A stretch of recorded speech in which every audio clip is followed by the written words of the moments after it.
I made a mistake, or I need help, or I don't know, or I've got some stuff at home and I'm struggling and it's affecting my work product, and I need help, without any fear of humiliation, retribution, or that'll affect your promotability. It's hard to imagine, but you have to learn how to fail. Because I'm going to explain this to you. I had big dreams. A lot of us have big dreams, big goals. And when you have goals that are maybe outside your reach, you have to know that getting to that goal, you're gonna have a lot of bad days, a lot of setbacks. We've also all been there, unfortunately, where we're afraid to say I made a mistake. We would never say I don't know something or don't understand something. We would never ask for help because we're either gonna get humiliated publicly or we're gonna affect our promotability.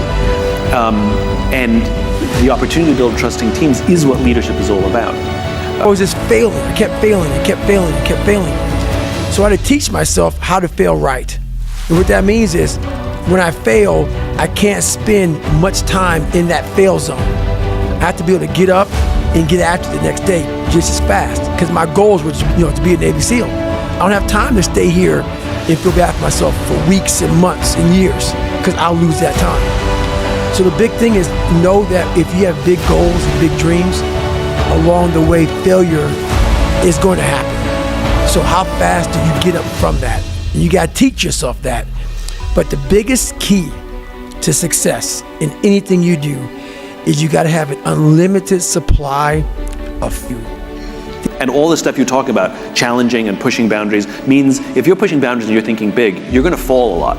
It happens. There's no such thing as innovation without experimentation, and experimentation inherently requires failure. And I think a lot of companies that are too finite-minded, they fear failure. They fear, well, let me restate.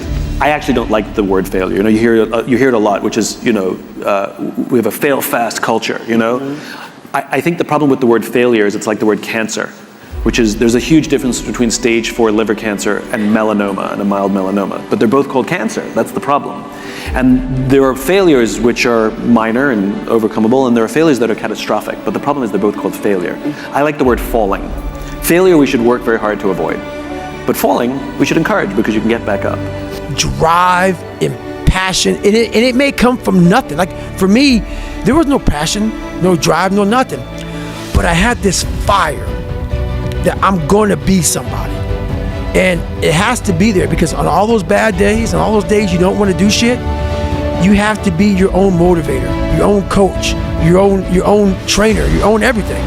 So to do that, you have to come into work, and work is whatever your work may be, ready to go. And what that means is you may have failed miserably yesterday, but you come to work like, people are like, man, you just lost everything. How the hell are you just damn motivated? Because this is what it takes. This is what it takes. And you got to get it from wherever you can.